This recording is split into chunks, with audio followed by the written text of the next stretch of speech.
تیری محبت ہو میری نجات کا باعث، تیری محبت ہو دعا یہی ہے خدا سے کہ جب قیامت ہو لکھے ہو ماتھے پہ میرے یہی حروف جلی، لکھے ہو ماتھے پہ میرے یہی حروف جلی، علی بام منسو مرم غلام علی۔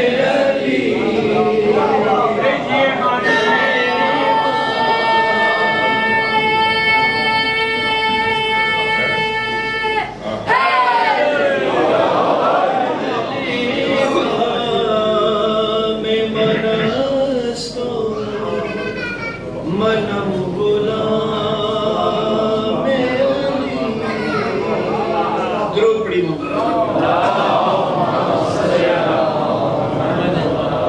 ایک محبت کیسے اور کچھ کلام کا حکم ہوا ہے وہ میں کیسے متقنز کروں گا، درود کا سہارا دیں۔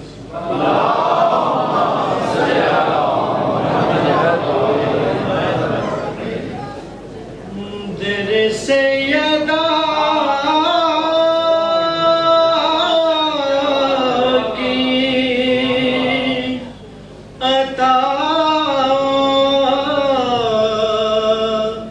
چل رہی ہے،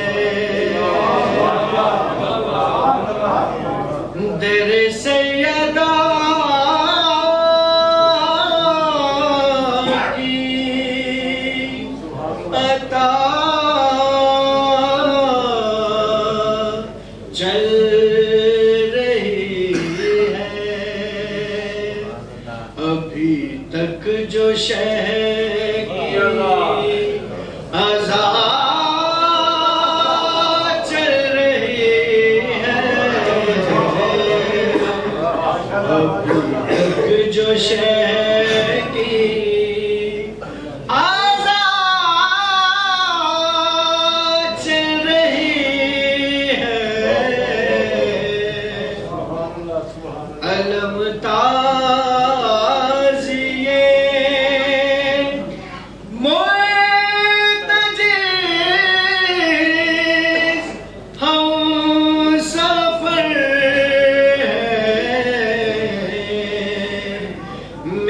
ساتھ کر بلا چل رہی، نعرہ تکبیر، نعرہ رسالت، نعرہ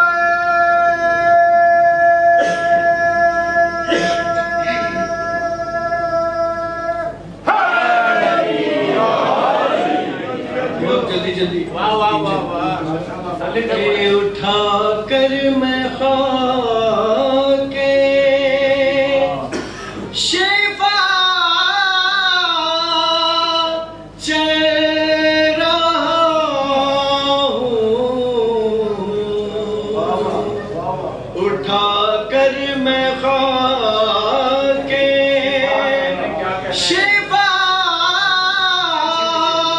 چل رہا ہوں،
درود پڑھی محمد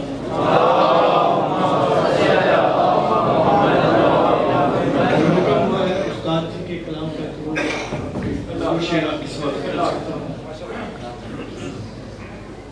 جو کہ مصروف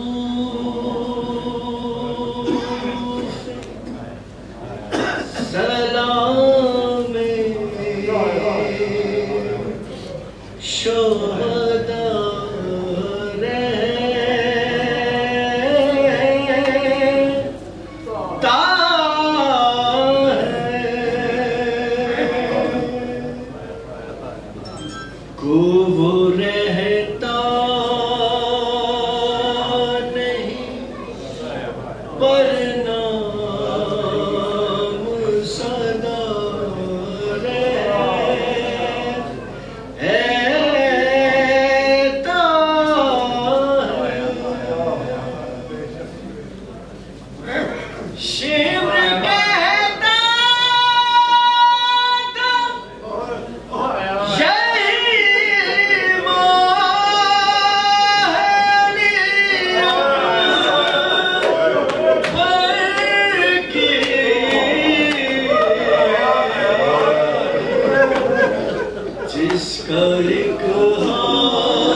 ساتھ اللہ سے بلند تر سلام.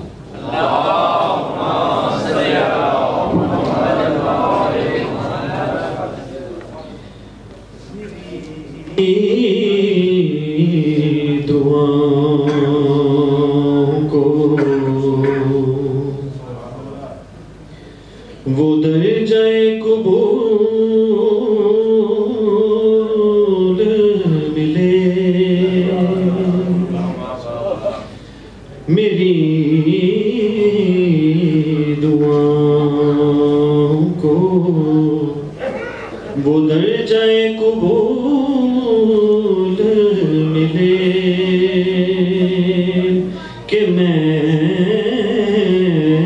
جو مانگوں مجھے صدقہ بطول ملے کہ میں جو مانگوں مجھے صدقہ بطول ملے. مجھے تو ہے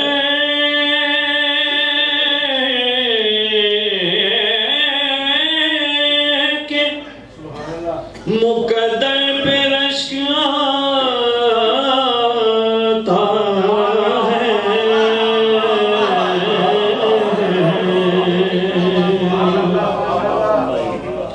مجھے تو ہے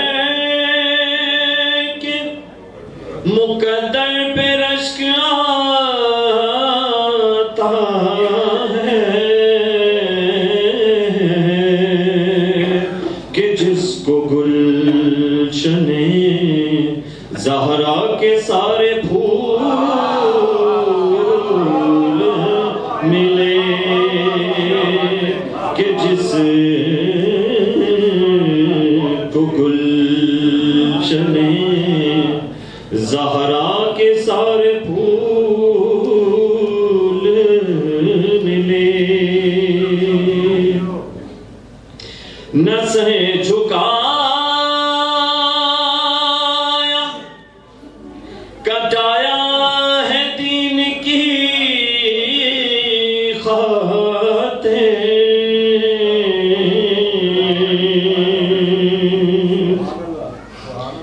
نسیں جھکایا کٹایا ہے دین کی خاطر حسین پاک کو نانا کے وہ اصول ملے میری دعاؤں کو وہ درجہ قبول ملے کہ میں جو مانگوں مجھے صدقہ بطول ملے.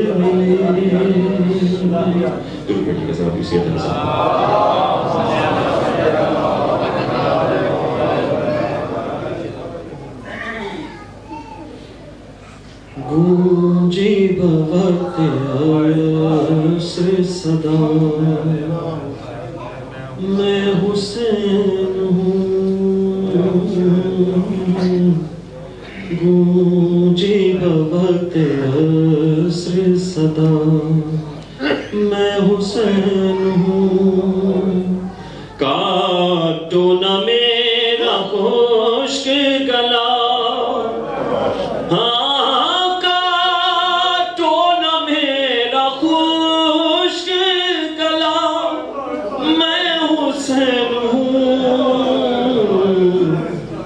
گونجی بوقت عصر صدا میں حسین ہوں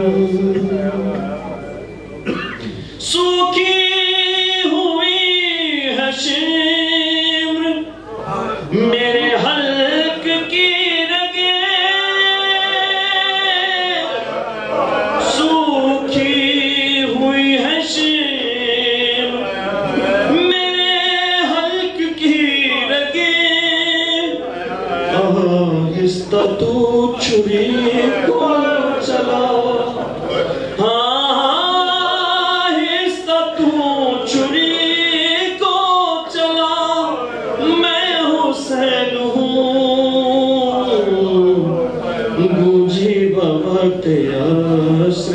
صدا میں حسین ہوں اما کسی نے پانی کی ایک بوند بھی نہ دی اما کسی نے پانی کی ایک بوند بھی نہ دی میں بار بار کہتا رہا میں بار بار کہتا رہا میں حسین ہوں گونجی بوقت عصر صدا میں حسین ہوں زانوں پہ رکھے سر کو کہا ایک ضعیف نے زانوں پہ رکھے سر کو کہا ایک ضعیف نے اکبر کہاں ہے درد بتا اکبر کہاں ہے درد بتا میں حسین ہوں گونجی بوقت عصر صدا میں حسین ہوں اے شامیوں کا فرنا دیا مجھ کو غم نہیں اے شامیوں کا فرنا دیا مجھ کو غم نہیں دے تو میری بہن کو ردا ہاں دے تو میری بہن کو ردا میں حسین ہوں گونجی بوقت عصر صدا میں حسین ہوں گونجی بوقت عصر صدا میں حسین ہوں بنی ہوئی روٹیوں کا کمال تھا روٹیاں یہاں سے جا رہی تھی شکریہ وہاں سے آ رہا تھا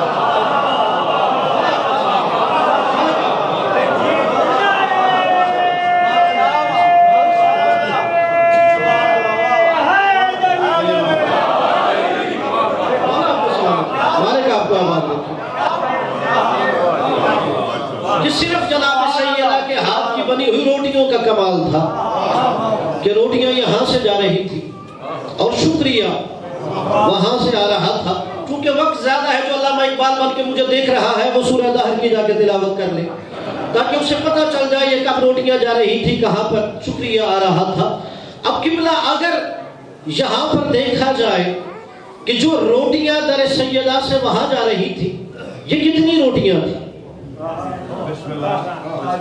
پریشان ہو گئے چلو گن لیتے ہیں جناب سیدہ کی روٹی مولا علی کی روٹی مولا حسن کی روٹی مولا حسین کی روٹی جناب فضا کی روٹی یہ 5 روٹیاں یہاں سے وہاں جا رہی تھی آپ نے توجہ ہی نہیں کی ان روٹیوں میں نبی کی روٹی نہیں تھی یہ جو روٹیاں جا رہی تھی یہ 5 روٹیاں تھی جو در سیدہ سے وہاں جا رہی تھی ان روٹیوں میں نبی کی روٹی نہیں تھی اس لیے کہ اگر خدا سے پوچھا جائے بارے الہ ماجرہ کیا ہے جہاں یہ 5 روٹیاں منگوا رہا تھا وہاں نبی کی روٹی بھی منگوا لیتا عجب نہیں خدا کہے میں نے ان روٹیوں کے عوض جنت کا مالک بنانا ہے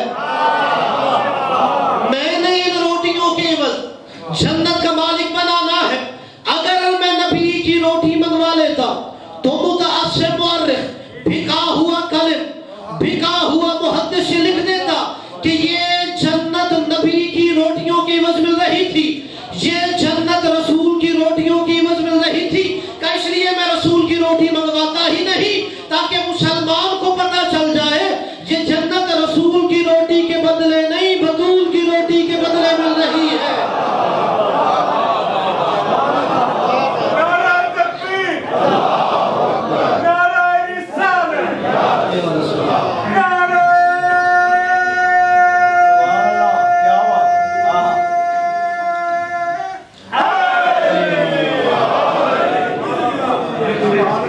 کہ اگر وہاں پہ رسول کی بھی روٹی منگوا لی جاتی تو بکا ہوا قلم اور مؤرخ یہ لکھ دیتا یہ جنت رسول کی روٹی کے بدلے میں ہے. اللہ نے کہا نہیں، میں انہیں جنت کا مالک بطول کی روٹی کے بدلے بتا رہا ہوں. اب قبلہ بسا اوقات زبان کی مجبوریاں ہوتی ہیں کہ ہم وہ لفظ ادا کر رہے ہوتے ہیں کہ یہ جو میں روٹیاں بھی کہہ رہا ہوں، چلے میں جملہ آسان کرتا ہوں. اگر کوئی زائر زیارت کے لیے جائے، آپ اس سے پوچھئے کہاں کہاں گئے تھے، وہ کہے گا میں کربلا معلیٰ گیا، نجف اشرف گیا، سامرہ گیا، کاظمین گیا، عقب المقدس، مشہد مقدس. جب مشہد مقدس میں مولا رضا کے حرم کی بات کرے گا تو وہاں پہ مولا کے دسترخوان کا بھی تذکرہ آئے گا. آپ اس سے پوچھئے کہ مولا کے دسترخوان پر کیا کھایا ہے. اگر اللہ نے عقل کے ساتھ شعور بھی دیا وہ یہ نہیں کہے گا میں نے اتنی روٹیاں وہاں کھائی ہیں یا میں نے اتنی بوٹیاں کھائی ہیں، وہ کہے گا امام رضا کے دسترخوان سے تبرک بھی کھا کے آیا ہوں. اسے جملہ سمجھ آیا ہے. پوچھئے کہ مولا رضا کے دسترخوان پہ کیا کھایا ہے، وہ آپ کو روٹیاں نہیں گنوائے گا کہ میں اتنی روٹیاں کھا گیا یا میں اتنی بوٹیاں کھا گیا یا اتنے چاول کھا گیا. وہ بلکہ کہے گا وہاں پر میں نے دسترخوان سے تبرک بھی کھایا ہے. یعنی اس کا مطلب یہ ہے ہر ذی شعور جانتا ہے جب تک اللہ کا رزق اہل بیت کے دروازے سے دور ہوتا ہے، یا وہ روٹی ہے یا وہ چاول ہے یا وہ بوٹی ہے، مگر جیسے ہی اس در پہ آتا ہے تبرک بن جاتا ہے. جیسے ہی اس در پہ آتا ہے وہ تبرک بن جاتا ہے. تو پھر ماننا پڑے گا فرشتے در زہرا سے روٹیاں لینے نہیں تبرک لینے آ رہے تھے.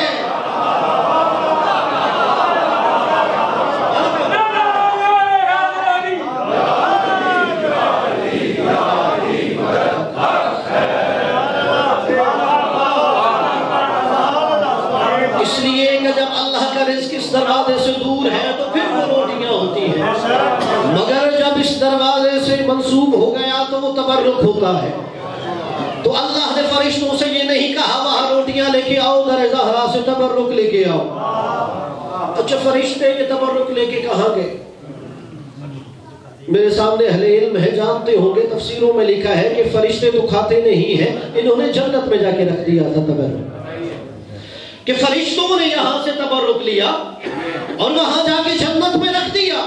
اور اللہ نے یہی مسلمان کو سمجھایا کہ دیکھو میں در زہرا سے تبرک منگوا کے جنت میں تمہارے آنے سے پہلے کھانے کا انتظام کر رہا ہوں تاکہ دشمن زہرا کو پتہ چل جائے اس دنیا میں بھی زہرا کا صدقہ کھایا ہے، یہاں بھی زہرا کا صدقہ کھاؤ.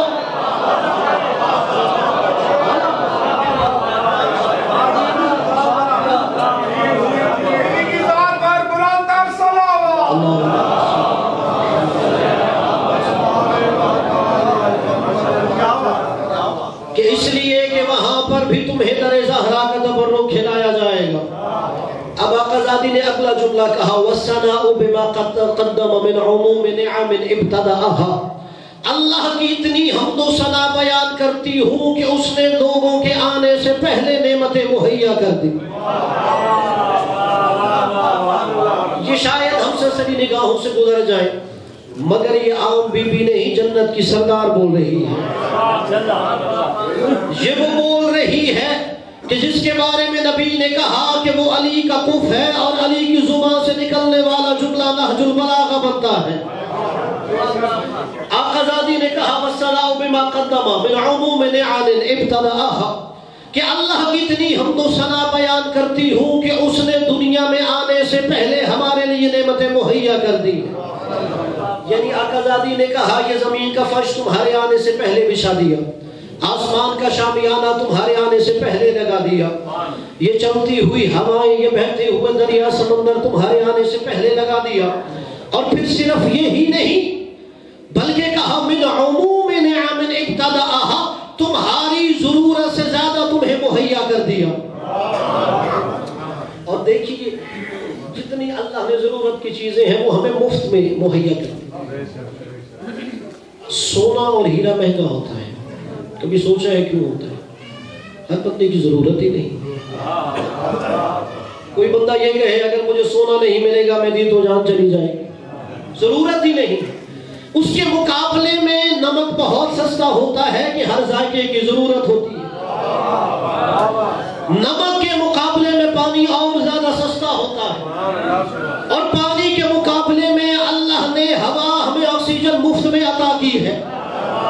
اگر آپ جناب سیدہ کی فصاحت و کمال تک پہنچ گئے تو میں آپ کو داد دوں گا، اگر سمجھنا ہے تو گھر تک بے شک سوچتے جائیے جناب سیدہ نے کیا کہا کہ جو اللہ نے نعمتیں عطا کی ہے وہ ضرورت سے زیادہ ہمیں مفت میں عطا کر رہا تھا۔ اب دیکھیے اس کمال مطلق کا نظام اعتدال کیا ہے، اللہ نے وہ ہوا اس فضا میں مفت رکھ کر ایسے نظام عدل سے تقسیم کیا ہے، جس ہوا سے غریب کو زندہ رکھا ہے اسی سے امیر کو زندہ رکھا ہے۔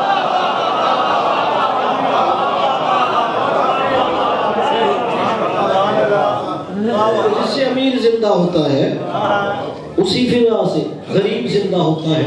پھر کہا وَسُبُوغِ آلَاءٍ أَسْدَاهَا، میں اللہ کی حمد بیان کرتی ہوں، اللہ نے ہمیں ضرورت سے زیادہ عطا کیا ہے، ضرورت زیادہ عطا کیا ہے۔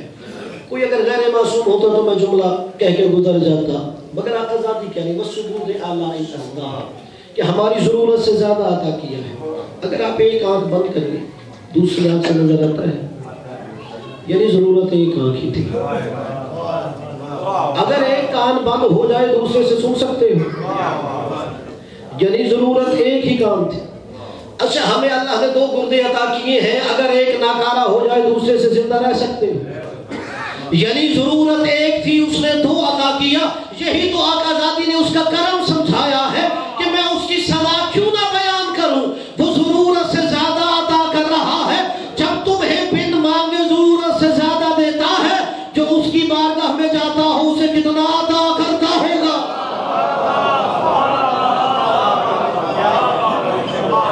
بغیر مانگے زیادہ عطا کرتا ہے۔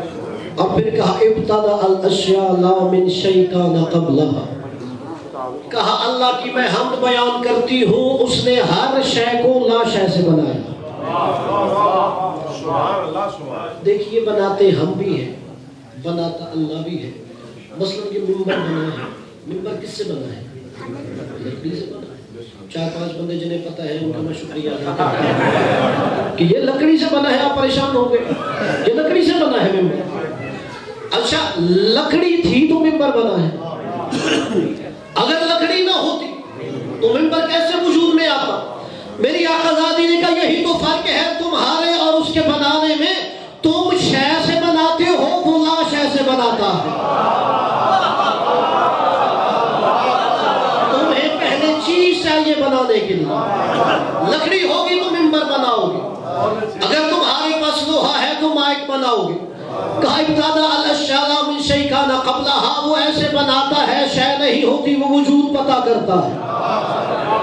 اور یہی تو آقا زادی نے کہا کہ تم ہاتھوں کے ساتھ قدرت رکھتے ہو، وہ بغیر ہاتھوں کے قدیر ہوتا ہے، تم پیروں کے ساتھ مختار ہوتے ہو، وہ بغیر پیروں کے مختار ہوتا ہے۔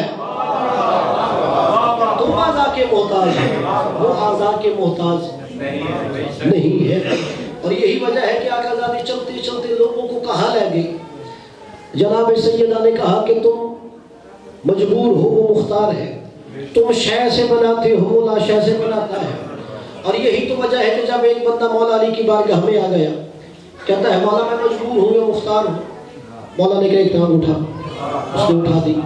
مولا نے کہا دوسری بھی اٹھا، کہتا مولا اٹھاؤں گا تو گر جاؤں گا۔ مولا نے کہا سمجھ لے ایک اٹھا سکتا ہے اتنا مختار ہے، دوسری اٹھائے گا گر جائے گا اتنا مجبور ہے۔ مولا نے قضاء و قدر کا مسئلہ حل کر دیا کہ ایک اٹھا سکتے ہو اتنا تمہارا اختیار ہے، دوسری اٹھاؤ گے تو گر جاؤ گے اتنے مجبور ہو۔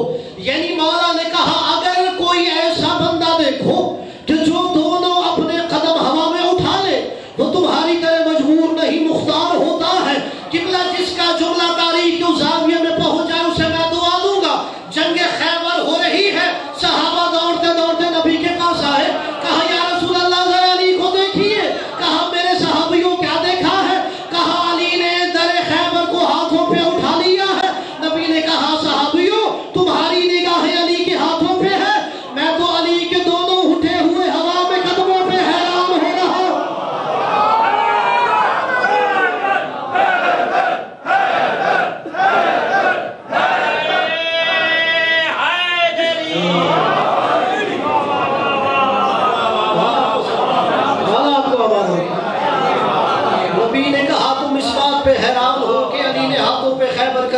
لیا ہے، اور مجھے اس بات پہ تعجب ہے کہ تم علی کے ہاتھ دیکھ رہے ہو، میں علی کے قدم دیکھ رہا ہوں۔ علی کے قدم بھی ہوا میں پرواز کر رہے ہیں، اور جناب سیدہ بات کرتے کرتے لوگوں کو مولا علی تک لے گیا۔ اب یہ جملہ آپ نے اپنے لوح دل پہ نقش کرنا ہے جناب سیدہ کا، یعنی اللہ سے ہوتے ہوتے مولا علی تک لے گیا۔ یہ جملہ میرا نہیں، ابن ابی الحدید المعتزلی نے لکھا ہے، شرح نہج البلاغہ 30 جلدوں میں اس نے لکھی۔ تو جہاں پہ اس نے فلک کا تذکرہ کیا وہاں پہ یہ جملہ لکھتا ہے، وہ کہتا ہے بغداد کے مدرسہ میں میں اپنے استاد علی بن فارقی سے کہتا ہوں کیا نبی کی بیٹی سچی تھی؟ اس نے کہا سچی تھی۔ کہا اگر وہ سچی تھی تو پھر اسے فلک کیوں نہیں دیا؟ کہا نبی کی بیٹی فلک لینے ہی نہیں گئی تھی، نبی کی بیٹی فلک لینے ہی نہیں گئی تھی۔ کہا تو پھر وہ دربار میں کیا کرنے گئی تھی؟ کہا وہ خود کو صدیقہ اور سچی منوانے گئی تھی، وہ خود کو صدیقہ منوانے گئی تھی۔ اپنے ابو الحدید المعتزلی اہل سنت عالم کہتا ہے کہ میرے استاد نے کہا وہ پہلے دن خود کو دربار میں سچی منوانے گئی تھی کہ اگر پہلے دن حاکم اسے صدیقہ مان لیتا تو اگلے دن پھر نبی کی بیٹی جاتی، نبی کی بیٹی اسے کہتی کہ یہ جو تو منبر خلافت پہ ہے یہ تیرا نہیں، یہ علی کا ہے۔ وہ ایک دن پہلے سچی مان چکا تھا، وہ دوسرے دن کیسے انکار کر سکتا ہے؟ کہ اس لیے پہلے دن ہی حاکم نے جناب سیدہ سلام اللہ علیہا کو جھٹلا دیا ہے۔ اور پھر اکثر کہا جاتا ہے کہ آپ ہر سال ہی فلک چھیڑ دیتے ہیں، کہ ہر سال آپ فلک کیوں چھیڑتے ہیں؟ اور کوئی بات کر لیا کریں، کوئی وحدت کی بات کیا کریں۔ اس کی وجہ ہے جو ہم ہر سال فلک کی بات چھیڑ دیتے ہیں۔ جناب عیسیٰ علیہ السلام سے 550 سال پہلے یونان کا ایک فلسفہ گزرا ہے سقراط، اس کی اپنے زمانے کے بادشاہ سے کچھ انبن ہو گئی، نظریات میں اختلاف ہو گیا، تو بادشاہ نے سقراط کو بلایا، اسے کہا کہ یہ تو زہر کا پیالہ پی جا یا اپنے نظریات سے پیچھے ہٹ جا۔ سقراط نے کہا مجھے موت قبول ہے مگر علم جہالت کے آگے نہیں جھک سکتا۔ موت قبول ہے مگر یہ کہو کہ علم جہالت کے آگے سب جھکا دے، یہ ممکن نہیں ہوتا۔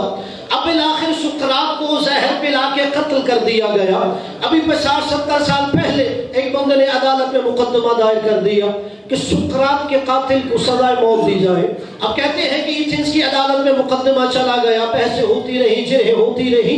اب جج نے مقدمہ سنا، مقدمہ سننے کے بعد اس نے کہا کہ ہم سقراط کے قاتل کو سزائے موت سناتے ہیں، اور اسی طرح ایک فائل بنائی گئی ہے، اس پہ مہر لگا دی گئی، قلم فیصلہ لکھنے کے بعد توڑ دیا گیا۔ اب جیسے ہی جج وہاں سے عدالت سے باہر نکل رہا تھا تو وہاں پہ صحافیوں نے گھیر دیا، کہا یہ آپ کیسا فیصلہ کر رہے ہو؟ نہ تو سقراط دنیا میں رہا ہے، نہ سقراط کا قاتل دنیا میں رہا ہے، تو کیسے سقراط کے قاتل کو سزائے موت سنا رہے ہو؟ جج نے کہا مسئلہ یہ ہے سقراط بھی یونانی ہے اور ہم بھی یونانی ہیں، سقراط بھی یونانی ہے اور ہم بھی یونانی ہیں، اور سقراط کا قاتل بھی یونانی ہے۔ ہم اس لیے فیصلہ سنا رہے ہیں کہ جب بھی یونان کی تاریخ لکھی جائے گی وہاں پر یہ لکھا جائے گا کہ یونان کے لوگ سقراط کے قاتل کے ساتھ نہیں ہیں بلکہ سقراط کے ساتھ کھڑے ہیں۔ ہم بھی تو اسی لیے ہر سال فلک سناتے ہیں کہ فلک لینے والے بھی مسلمان تھے،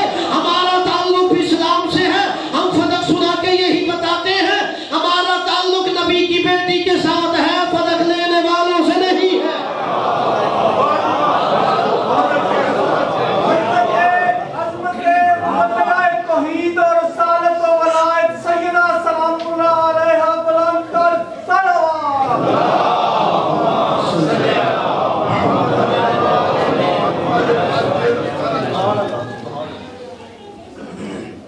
یہ بتانے کے لیے کہ ہمارا تعلق بنت پیغمبر کے ساتھ ہے، اس لیے ہم ہر سال سناتے ہیں۔ چونکہ وقت کافی ہو گیا، میں نوجوانوں سے کہوں گا یہ جناب سیدہ کا خطبہ ضرور پڑھیں جسے خطبہ لمہ کہا جاتا ہے، اور وہاں پہ جو جناب سیدہ نے رسالت کی بھی گواہی دی وہ ہم جیسی گواہی نہیں ہے، اس کے اندر بھی کتنے حکمت کے موتی پنہا ہے۔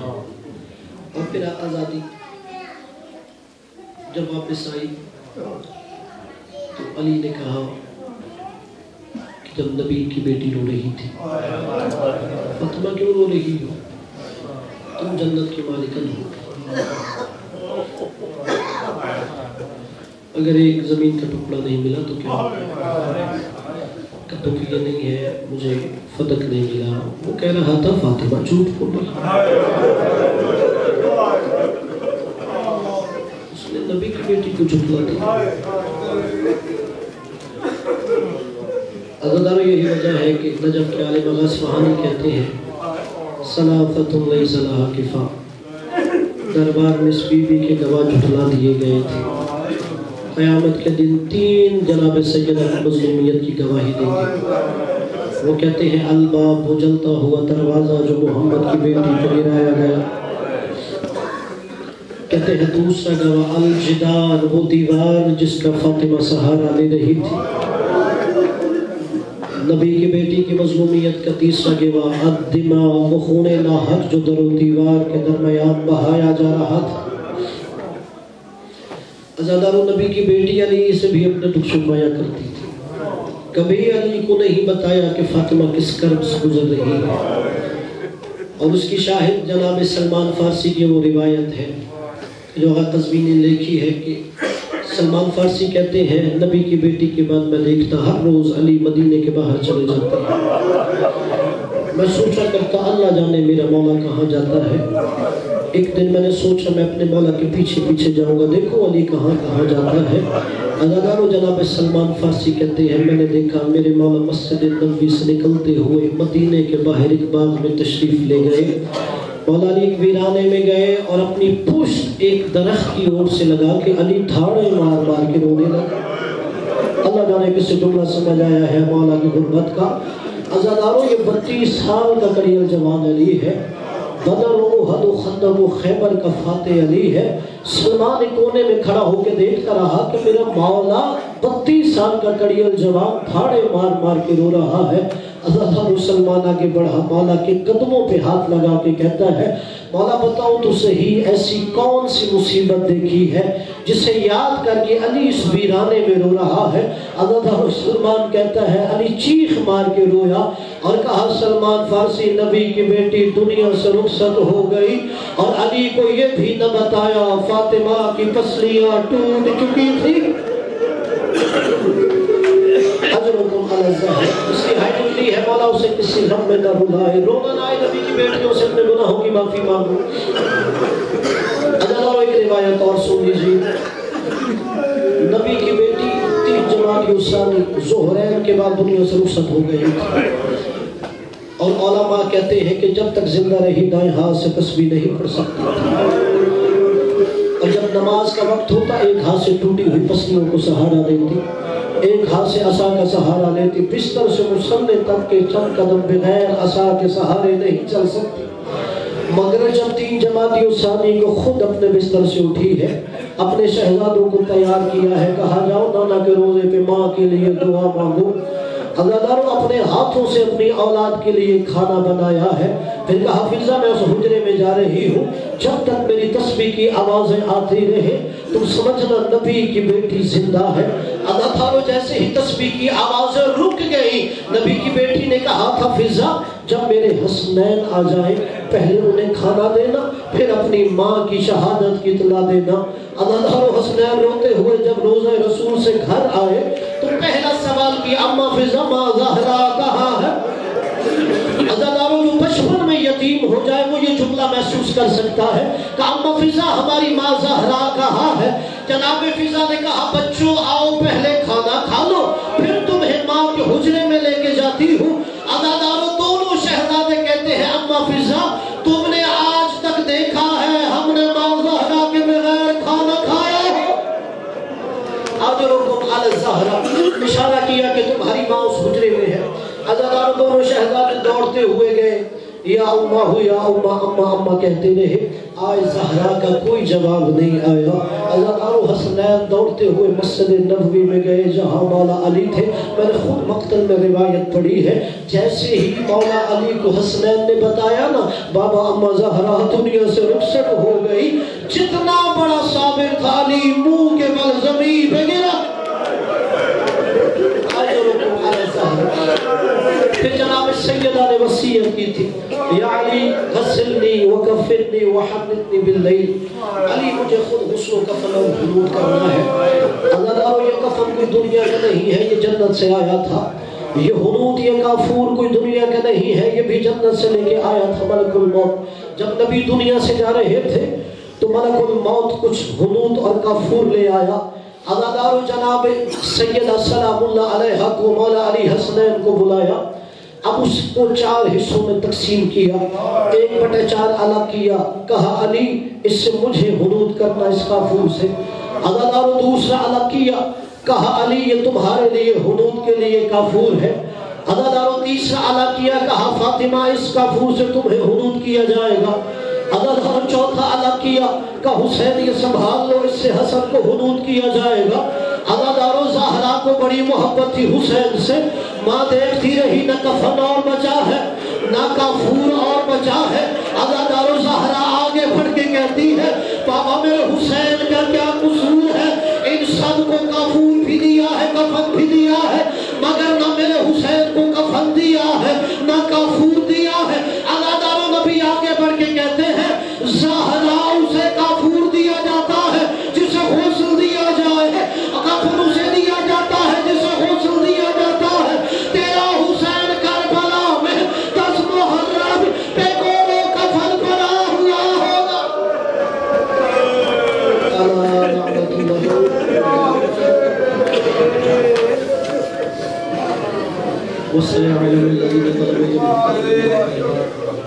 الہی تجھے واسطہ محمد و محمد ہماری عظیم عبادت کو شکر قبولیت، اس ذکر کے صدقے میں ہمارے گناہوں کو معاف فرما، ہمارے والدین و اساتذہ کے گناہوں کو معاف فرما، ہمارے الہ تمام حاضرین کے مرحومین جن کے لیے کوئی دعا کے لیے ہاتھ اٹھانے والا نہیں، بالخصوص سید حیدر نقوی خانوانے کے جتنے مرحومین ہیں ان کے درجات بلند فرما، مرحوم سید حیدر نقوی صاحب کی قبر کو اعمال صالحہ ائمہ کی ولایت کے نور سے منور فرما، ان کی قبر کو جنت کے باغ قرار فرما، حوض کوثر کے جام سے سیراب فرما، قیامت کے دن لوائے الحمد کا سایہ نصیب فرما، خاتون جنت سلام اللہ علیہ کی شفاعت سے بہرمان فرما، بارے الہ تمام حاضرین جو دعائیں حاجات لے کے جناب سیدہ کے صدقے میں مستجاب فرما، جو بیمار ہیں انہیں شفا یاب فرما۔